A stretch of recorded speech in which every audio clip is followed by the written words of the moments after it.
Cycling Ireland want to recruit you. Cycling Ireland's Paracycling development programme are at the moment trawling for new talent to represent Ireland at Paralympic Games. If you qualify or if you're interested, they can help make it a reality. Cycling Ireland's high-performance paracycling programme was the most successful programme in Rio 2016 with 5 medals, including 2 gold. And our next guest discovered paracycling by chance and went on to win bronze at the World Championships in February 2020, just less than 2 years after joining the programme. Richael Timothy, good morning to you. How are you?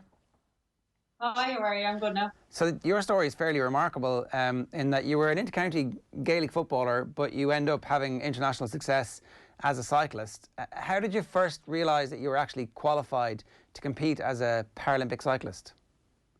Yeah, so I was a footballer, yeah, but in 2016, I sustained like a brain injury following a procedure that basically led to me losing the power on the right side of my body. So up to that, I was fully able-bodied, and I had known about parasport, but I didn't realise, and I didn't know what the details about it, we'll say.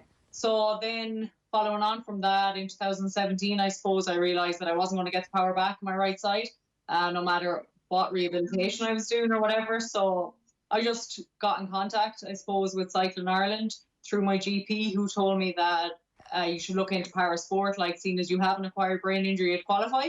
And at the time, I didn't realise I would, so I just looked it up, and I was kind of going through different sports that might suit me or that I could do. And I couldn't run, and swimming wasn't really an option. So I always had a bike when I was younger, so I said, sure, I'll look into cycling. And I just got in contact with the development coach, Cathal Miller, and he just said, come down to a TT, and that was the start of it then. So in terms of the actual level of power that you lost in your right side, what was the scale of that? How much of an impact did it have? Yeah, so I basically about 30%, will say, function on my right side. So what happened was I just basically woke up one day and I had lost the power on my right side nearly completely. So from that then I was just rehabilitating it. So basically, as physios looking at me, it looked like I had a stroke. So they were trying to get as much power back. But the way it works with the brain anyways, after 18 months, if the power isn't back, or you kind of need to take that as your new baseline. So that's what I did. But now, I'm just trying, you can still strengthen a bit, but once the neurological part is there, like, it cuts off, we'll say, power. So say I'm doing a race, for example, and I might be 20 minutes into the race and then I can feel my right side getting really fatigued, like, and then it's completely my left side working. So yeah, it's neurological. So it could be good one day and it mightn't be so good the next day. So what's that like in terms of the level of frustration that you have as somebody who had been super competitive up to that point, to go through that experience? Yeah, I suppose because I was always so into sport and that, it was frustrating in that even walking, like, if I wasn't concentrating fully on what I was supposed to do, I'd nearly trip, like, and even now I need to be fully concentrating on what I can do and that. So it leads to massive fatigue in that every step I walk or everything I'm doing, I need double the concentration that somebody else would need. So yeah, for a while it was just frustrating. Like, you'd forget sometimes. So, like, we'll say it was raining, I'd nearly go to run and you'd nearly trip, like, and then be like, oh crap, I can't, like. So but you get used to it, and there's a lot of things you can adapt to do without. And luckily for me, I was always left-handed, so I didn't have to train my left hand, we'll say, because my right hand I wouldn't have used for much things. Just I was naturally left-handed, so that was kind of beneficial. The only benefit I could take out, I suppose. And how quickly did you get into the cycling then? What was that process like? So the GP says here, listen, you should get into parasports. I guess you had to look around to kind of see which one would suit you best. Yeah, so as I said, I just kind of looked.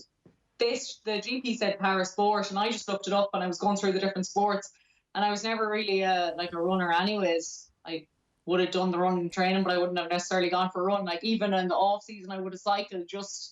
I liked cycling, and I always kind of had bad knees when I was younger, so I cycled a lot, and I would have swam and stuff. So yeah, cycling was something I could do. I suppose when I was in the rehabilitation, I was at home, and I was basically not bedbound, but I used to be at home all the day, and I get out in the evening just with my mum or brothers or whatever on a bike, because it was the only thing that I could do that I get from A to B. So I just got on a bike one day, and I had a racing bike, like, and my dad just put flat pedals on it, and he just said, try it and see how you get on. Sure, it was pure wobbly the first day, but and my knee was like hitting off the bar.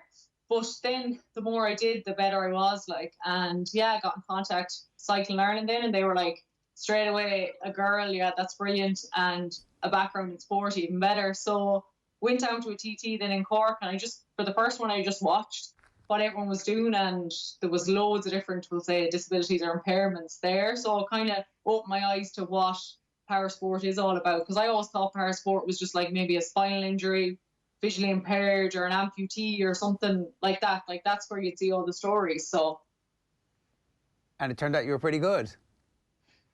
Yeah, well, at the start now, I'd say I wasn't good at all. When I look back, like I was so slow. Like, but I think I had the determination to just keep trying. Like as I was sporty, and some doctors had said to me, you should look into something besides sport. But I had done sports science in college, and I just needed a sport. So I think for me, I didn't just want to cycle around at home. Like I wanted to compete. So when it was something I was able to do, I was just doing it as much as I could. Like, so I think, yeah, with cycling, it takes a lot of years to progress and to get good. So like, it's not just about, you won't become really good in a year. Like, so I'm still just working on my base fitness and all that, like trying to get as strong as I can. Richael, can I ask, how did you end up losing the 70%? I think you said power in your right hand side. Am I right to say it's a form of epilepsy? Yeah. Well, what happened was I had a cyberknife procedure for an underlying condition. I had an AVM in my brain, so that's just like an abnormal blood vessel, and I had this cyberknife procedure, which was like a radiation, and it was non-invasive, so there was no surgery or anything. But unfortunately, leading on from that, it led to swelling, which affected my motor on my right hand side, so it was my lower left, and that swelling I didn't realize was there at the time, so it just continued to get bigger and bigger until the point that one day I just woke up without the power that had hit that exact point that controlled the right side of my body. So I went into hospital and they just tried to get the swelling down. Like that was the main objective, was to get that swelling down. But unfortunately with the brain, if the brain cells are killed, they won't regenerate themselves. So that's basically what happened to me. But yeah, from the swelling, I then was having seizures, and that was where I was diagnosed with epilepsy prior to this happening. And they thought that, they didn't realize it was related to cyberknife at the time. But now looking back, it was just the swelling in my brain that I didn't know was there that was causing the seizures, and then in turn caused me to lose the power. So, is it a freakish set of circumstances? It certainly sounds like it is. Yeah, it was. I suppose it's not the way that treatment, was supposed to work out or whatever, and it was just the exact point of the brain, I suppose, that controlled my motor side. So I was just unlucky in that. That's what happened. Like, I suppose you could have lost memory or different parts of your brain or whatever, but it was just my right side that was affected and the motor. So yeah, like it wasn't what was supposed to happen. I got that procedure because it was non-invasive, and because I remember saying to the consultant at the time, I'll get this in October because there's the least amount of sport, like, and he's like, yeah, you'll be back. Like, you didn't even need time off or anything. It was just a 1-day procedure, but then just the side effects and then swelling in the brain is just something so hard to control. It just kind of escalated from there. And in terms of the seizures and obviously the practicalities of being on a bicycle, how often are those? Or I think I've read that you actually can feel them coming on at times. Yeah, well, I haven't, since I've started cycling, I haven't got seizures. Like that was while the swelling was still there in my brain. So once they got that under control, I stopped getting seizures. So I was actually getting seizures while I was playing football. I never got one playing football, but that was the stage where I was getting the seizures. So I just on medication now, and they don't really happen. So the medication controls it? Yeah, it does. Yeah.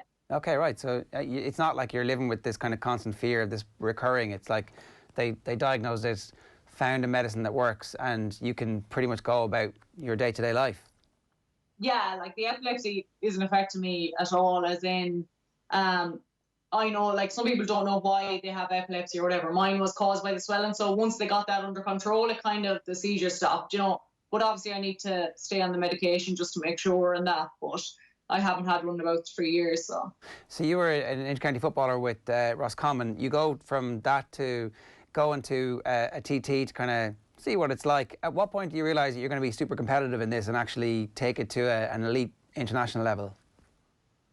Yeah, I suppose it took me a good while, because I remember going to my first competition in Manchester on the track, and I had only just started, and they said, come and see what it's like or whatever. And I remember being there, and one of the lads said to me, this could be the best thing that ever happened to you. And in my head, I always thought that someday I'd wake up and have that power back, like that I was going to go back playing football. And I'd say it took me until Even September last year, I think, was when I was at the World Championships on the road over in Emmen, was the first time I realised, like, yeah, this is what I'm going to do, and I'm going to be competitive. Like, my goal is to get medals and, you know, to put everything into this. And I think that was when I realised as well, you know, you've had a brain injury for 3 years and you're not going to get better. But I think in the back of my head prior to that, I always thought I was going to be back playing football. Like, I always thought the more rehabilitation I do, the stronger I get. But yeah, I think now, like, everything revolves around the like.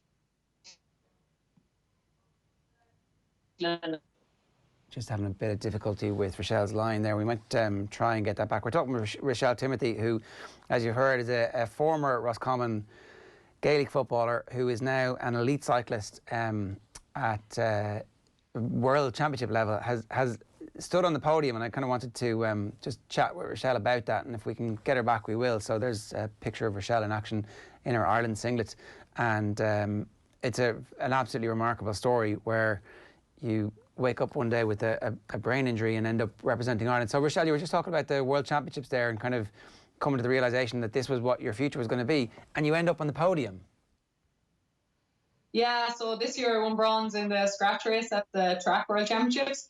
Yeah, like I suppose I went there to prove how much I'd improved from the previous year, and that was my goal. I was never looking at medals. I was never looking at, you know, I was looking at personal best times for myself. And then when it came to the scratch race, you know, I love group racing, and I said, you know, this is where I can prove myself as to how good I've got. And yeah, I came away with a bronze medal, so it was brilliant. And I think it gives me that bit of a push to show that I can push on now, especially for Tokyo next year.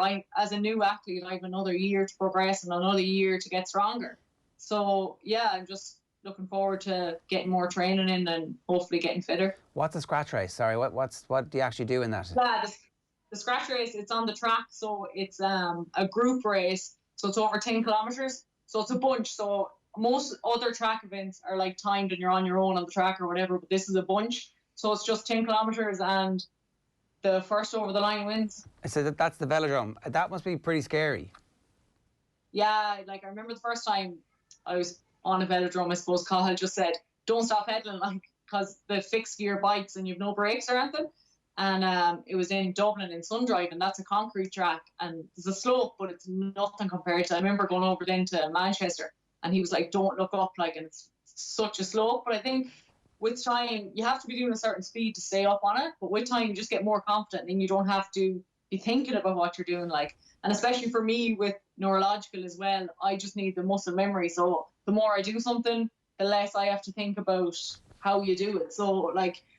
Unlucky for us, there's no track in Ireland, so like when we go over to Spain or wherever to train, I just need to take them a few days to get used to what it feels like to be on a track again, whereas other able-bodied athletes or people with different conditions can just fly up onto it straight away and remember how to do it. So but that's grand. That's grand when there's nobody else on the track, but these races where there's other people with elbows and, you know, exactly the same determination as you have, I've always thought that there's a madness to those. That's why they're so great to watch, where there's 10 cyclists, particularly the international ones, where they're all in international colours and they're killing each other. Yeah, no, it is. I kind of love that sort of like being under pressure and that sort of situation. So, but yeah, it is. You'd see a lot of crashes, but it's just because it's fixed gear, you just have to keep going and be so aware of what's going on around you, because just a little slip of the wheel or anything, and that's everyone down then. Have you qualified for Tokyo? Are you guaranteed there yet, or is there a process? There's no one's really guaranteed as of yet, but the way it works in the cycling is you qualify a slot. So the females qualify female slots and the males qualify male slots. So as of now, there are slots qualified for Ireland, but they're not designated to anyone yet. So there will be two more qualification will race next year. So yeah, we have a good lot of points. So hopefully it'll just depend on other nations as well and how many points they build up, and then they divide it out. So it's a bit complicated, but yeah, we just have to wait next year, go to them 2 qualification races, and then hopefully we'll be there. Very good. And your brother played football for Roscommon as well?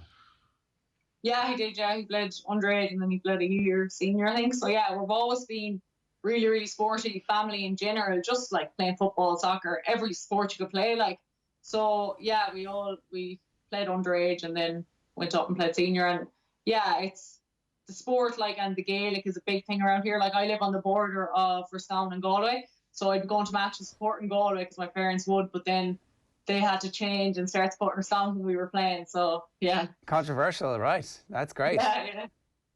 I did want to ask, are your parents big Friends fans? Because you're Rochelle and your brother's Ross. I was like, and they're just about the right age. You guys for the start of the hit TV series Friends.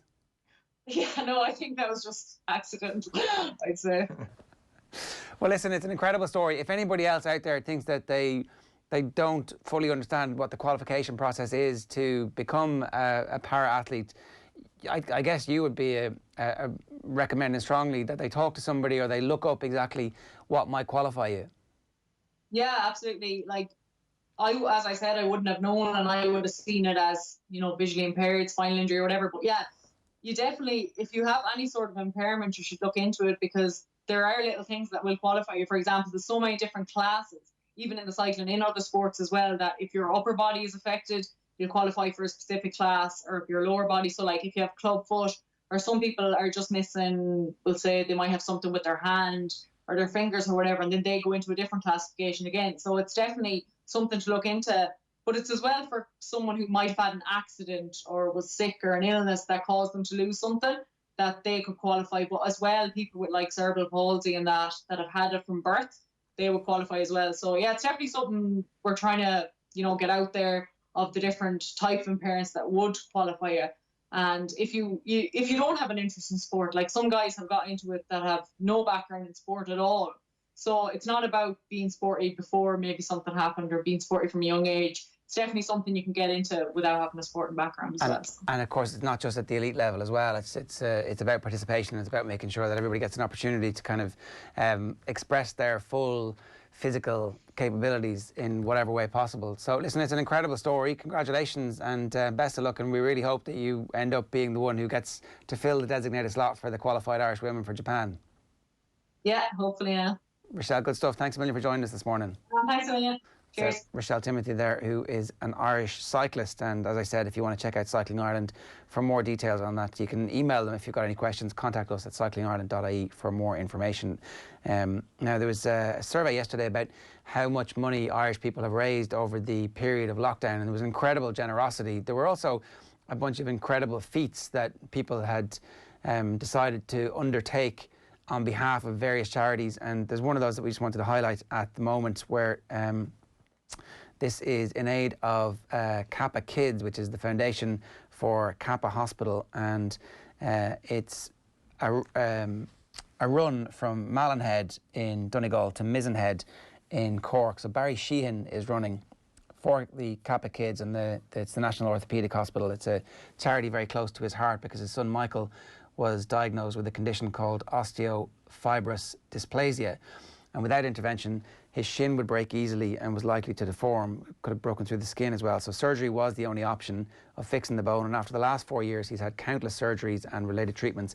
We're hoping to chat to Barry on tomorrow's OTB AM. We're hearing he's currently around the Midlands on his run across the country, so please do support and donate if you can. You can check that out. It's a GoFundMe if you search Malin to Mizen for Kappa, and you'll get the details of that, and we might tweet that out as well. So I think he's raised about 50 grand, but it's a fairly phenomenal achievement to be able to run that. I think it's 600 kilometres in 6 days, so a lot of people undertaking feats that they never thought would be possible. Some of them spurred on by the fact that the pandemic arrived, and people have been incredibly generous. So if you can support that cause, it is for a very good cause indeed. 25 minutes past 9 this morning. Keith Wood's State of the Union with Éanna Falvey is up next.